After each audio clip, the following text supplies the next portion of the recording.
that, we're live for the approximately zero. Oh shit! Fucking crikey doing. God damn! Crikey doing the crikey thing. Okay. As we were saying. Do you remember Wolf Pup, the beer? Yeah. I think it was the Foundation that made it.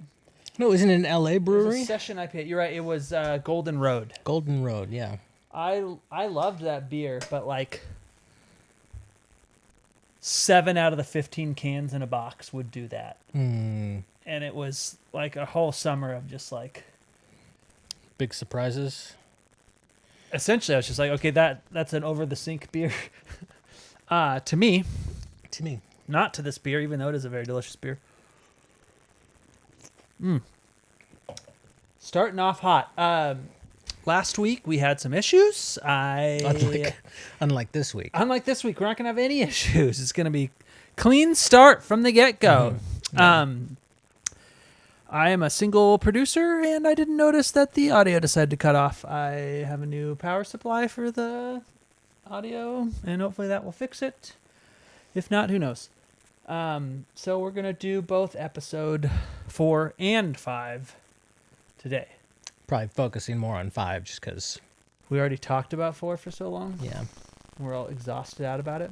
I don't know. There were some things I thought about because I took the time today. There's some paper towel on your mustache. Is there? Yeah. That's dope. And since it's a video thing? Visual and audio medium. Did I get it off? Yeah. Cool. Hot stuff. I wrote up some summaries that will help us, and I noticed some things that I had missed. Episode starts off with Wendy in the med bay because she had just passed out. She had gone into the room where they were doing the experiments. She was listening to the old aliens scream like they do, and she passed out. That was the end of the ep. That was the end of ep. 3. Twat. We've got our boy Cavalier, who I'm now calling the King, because his initials are BK. Okay. Kirsch and, of course, Joe are all there. The one thing that is note there is she said, "Can you hear the baby screaming?" And boy Cavalier's just like, "Whoa, you can hear that?" And then he looks at Curly and is like, "Can you hear it?" And she, of course, can't. And then later on, right after that, he convinces Wendy to replicate the alien noise. I thought it was kind of a cool moment, and he was like, "You figured out a hack those like tablets. Like, we have no idea what you're capable of doing. You're an advanced AI. You've got this crazy brain. You've got all sorts of features. I don't know how their sound works, because you would think that they would have like a synthetic sound box, and so it would be hard to replicate the noise that an alien makes. But she very much just opens her mouth as if there's a speaker in there and starts making clicking noises like the alien did. And then again, he digs in even deeper on Curly and goes, "That's why she's my favorite." Well, so we've got some couple things here. One, isn't it exciting that Wendy can talk some sort of communication level with the alien? Yep. That's great. Second, we're seeing the rift come up between her and Curly because she's jealous of Wendy for this, and Whopper is really rubbing her face in that. And then also we have the Wendy being able to keep her brother there, brokers a deal to help Whopper with the alien communication in exchange for keeping the brother. And of course, this is not received warmly by those who don't get to bring their family family. And so you're seeing this rift between Curly and Wendy, and it's clear there's going to be a power struggle between the two of them for the rest of the Lost Boys. Yeah, I think it's not just them too. I want to say that the whole their like friend group is falling apart, because like the science kid now has a new name. Mm-hmm. He's going by Isaac. Yeah. And I think that's kind of making him. The other guy feel jealous. I can't remember who was that talks to him. Was it the funny one? Or you're the one with the notes. I don't remember which one it was, but I'm pretty sure it was Toodles. Either way, there's some falling out kind of happened between them because they're all kind of like getting into individual worlds, and I don't think they're all like they all have the same desires and needs. Obviously, Slightly's off in his own thing that's going on with Morrow that we'll Slightly cover in is, a minute. yeah. And that's making him, he's doing exactly what a well-manipulated victim does, which, you know, similar things in cults, right? They try and separate you from your family, and they make it impossible for you to like communicate the things that's bothering you to the people that you trust. At that point, after the old crazy fun Wendy replicating the alien noise, we get the awesome scene that we didn't talk about until the end of the last episode, which was Nibs showing up. The two scientists, the scientist couple, low sperm count, and Dame are chatting about how Arthur doesn't think that what they're doing is good. He's not too excited with Boy Cavalier, and like he's like, this isn't science. We're just like doing whatever the hell he wants us to do, and that's not good. She still has some belief in that, and I think also she's stuck in like mother mode with the kids. Like the last thing she like feels like she's abandoning them if she leaves, which I can sympathize with. It's not like they can just quit and take all 5 of them. It's very similar to the situation where you're like, if you leave, like who's going to protect them too? Like you're not just not getting to see them again. You're also like kind of the protector of them in a way. Yeah. And BK's not above just strapping them to the chair and removing one of their 5 senses. No, and he did it. Yeah. Yeah. What did he shut off? Her hearing? Her hearing, yeah. Then Nibs in the middle of this interrupts to tell them that she's pregnant. Yeah, so we talked in the aborted, no pun intended, episode last week about her pregnancy. I think there's something going on. I think right. The You think there's an alien thing implanted something in. I think there's a real live baby. Not saying it's a human baby, but I think we've got something physical in there. You were of the mind that this was more all in her mind as a response to the body. What's the word? Dysmorphia? Is that that is body dysmorphia? I could see that. She's clearly of all of them the one that's coping the worst. Yeah, she does not seem to have 2 feet on the ground. I think it's some bit her just struggling for attention. Her struggling to have something special because everybody else in the group kind of has something right now. And I think it's also like a similar, I mean, you probably saw this with some of your kids. It's like a very weird understanding of how reproduction works when you learn about it in other creatures or in science in general. Like there's something very bad about trying to tiptoe around how procreation happens that makes you think just the stupidest thing. I'm pretty sure when I was a kid, I remember thinking that it's when you kiss someone, that's how the sperm transfers from the male to the female. Obviously quite young. Sure. Like 13. Like 32, all right? Yeah. I figured it out. I told you on the way over. Yeah, and now I know. I don't think so. The way we find out about this is the scientist is talking to her and then immediately goes into a little bit of a panic mode because she's got to figure out. Arthur calls her a machine, Mm-hmm. or starts to at least. He says that's impossible, and I think he says you're a machine, and his wife kind of quickly tries to remedy that because she's definitely more of a psychologist, and so she's taking it from the angle of like, hey, like there's something mentally happening here. We can't just like. Well, she's trying to figure out if it lightly. is something mental and she's crazy, in which case she's got to do X, or if she's been abused and she has to do Y. So she's trying to go down her decision tree, and she says, Nib says pretty clearly I know how sex works. I've seen the barn animals do it all the time. I love watching them have sex. That's not what happened. So I think to me it's more of an implant alien. It might have been the kissing thing. Might have leapt down her mouth like getting ahead of ourselves in episode 5, drinking that gross Nalgene water. Oof. Maybe something like that. But like the only one she had an interaction with is the octopus, the old eye, and I want to get to the eye because the eye is quickly becoming the most interesting creature and story in this television show. It's stealing, and I actually read an article saying something similar, which is it's hijacking the show in like a very good way. I'm In like more a interested Baby in Yoda it. type of. Yeah. I mean, a much more grotesque Baby Yoda. Though Baby Yoda does often eat children in the show. Yeah. But yes, I'm more interested in that story than I am about the xenomorph. But obviously, the xenomorph's been kind of covered.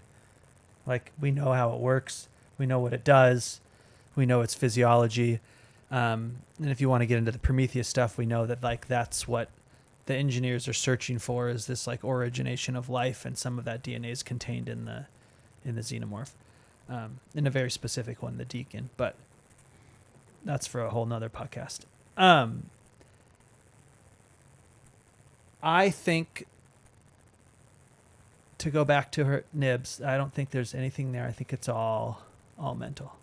Okay. But I do think that's an interesting theory. But I mean, we already kind of covered that earlier, where they're not worried about the synthetics in the lab, and the eggs don't respond to synthetics when they walk by. But obviously, that's not necessarily the truth for all of the species. So they have a nice little chat, and they have some tea, the doctor and Nibs. And Nibs, very quickly in her synthetic manner, grabs the doctor by the neck, because the doctor's insinuating that she doesn't have a baby, and that very much upsets her. The doctor talks her down and hits a little security button, and the security comes. And they take her away in a secretish kind of way where she's like, they're just going to walk you back to your room. Yeah. She's got to go to crazy jail. I do wonder if they're just going to jail her, if they're going to... I mean, obviously that story, they're not just going to destroy her, or at least they may attempt to, but obviously she's going to be around for a little bit longer. After that, we get into the fun slightly, and security officer Morrow, who is our most important... Utani Wayland employee. Yeah, Morrow can talk to him, and so now he's implanted something in his neck. He can talk to him.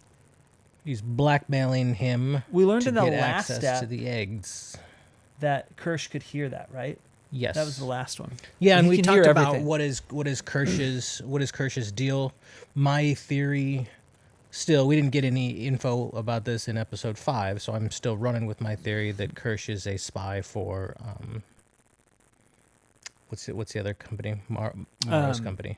Prodigy. Well, Prodigy is the one they work for. No, for Wayland. Utani Wayland is the bad guys, or is the Morrow's company. I think that you could be right there. I still think it's above all of that. I don't think he has any allegiances that are affecting his decision making. I think he just has some sort of curiosity about everything. He says interesting many times when he sees what the aliens do, and we'll get into that a little bit at the end of the episode. I think he says it as the octopus eye takes over the goat that we're going to cover in a little bit. Well, it is interesting. I mean, it's empirically interesting. It's not something that Earth has seen. But he does it in a like observational way, whereas like BK Whopper looks at it in a like, I'm going to make so much money off of this. Like instant, like Kirsch seems very interested in these life forms. Boy Genius is just like, there's so many crazy ways to make money to do this thing. At that point, we find out Morrow convinces slightly in very typical scammer, abuser fashion. Does all the I'm your friend, we're friends, friends know each other's names, tells him his first and last name, which I assume is probably not real, though it probably wouldn't matter as much. and that convinces Slightly to tell Morrow his last name, which leads Morrow to find Slightly's actual family because he realizes the family's still alive, and he uses them to threaten Slightly into being his little pawn. And what does he ask for? He asks him to bring in a person to the egg room. I think first he just asks for an egg. First he asks for an egg, but that's not going to fly. He's not as strong as I am. So he asks for a person to go and be a sacrifice for the egg to jump inside and then later hatch out so he can... He basically just says, take a dude in there, the egg will hatch, and then just wait a little while, and once the guy recovers, you just bring him to me. And Morrow doesn't like, or Slightly doesn't like this, but he's kind of stuck in this situation. Kirsch obviously is listening to all of this. He doesn't realize the implications that the alien is going to burst out and kill the person. He says, I don't think will it hurt him? And he says it'll hurt for a little while. But but Morrow does not let on to the fact that he's going to die. Whoever goes in there and gets the face hugged is not going to come out alive. Though they may get a nice little breakfast before the chest bursts open. Then we get the eye taking over the goat scene, which is just awesome. A couple of things I noted about that. The eye looks super intelligent. The way that it looks at them when it's in the goat, like the way the goat looks at them, is not like any of the other creatures that seem to just react on instinct. Like the xenomorph itself literally just goes to destruction and reproduction. The leeches we see later, like their whole thing is just reproduction. Same. Yep. The eye octopus has something else going on. And I thought it was interesting that even though it morphs and the eye changes a little bit into whatever like the eye looks like of the creature, it obviously doesn't change in size, so it still looks a little big in the goat. But it has like spider vision. It has like the 8, like we got to see a little bit through its eye, and it has like the insect weird spinny thing. Like Which you're looking does through a not kaleidoscope. seem like it would be helpful. No, but and it seems weird to me because it's a single eye, and you can literally see it transmorph into like a ocular, eye. And so just to me, I'm like, I don't know if I understand the reasoning behind it looking like that. Why do flies need to see, 15 different versions of the thing they're looking at? I don't understand. That's a you question. You're the entomologist. That's about animals mating. Yeah. I study animals having sex, not how they see. Maybe flies need it to see all the partners they're going to sleep with. My question to you last week was if it will be obvious, because the eye is going to take over a human person. At that point, will it be ridiculously obvious that eye is the alien eyeball? Or will it be able to disguise itself a little bit? And I think we landed on it's going to be a comically outsized eye, and it's going to provide the jumpiest of all jump scares. Which is it will take over someone. Someone will be like, hey, help me with something, or hey.